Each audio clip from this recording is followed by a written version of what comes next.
Yan, update tayo. Yung nagpalit tayo ng 1K RPM na clutch spring na Crayon brand. So, yan. So, nakikita ko wala namang nagbago. Parang parehas lang kasi ng tigas, parehas ng kapal. Kaya hindi talaga siya malambot. So yung stock na clutch spring ng Easy Ride is parehong 1K RPM lang.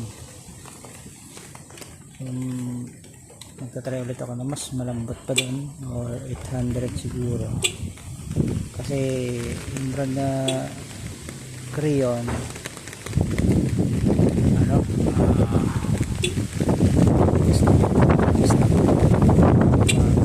wag ang mabasa sa upgrade. Wala namang upgrade, hindi naman siya naging downgrade. Parang stock lang din. Baga nagkaroon na ng kulay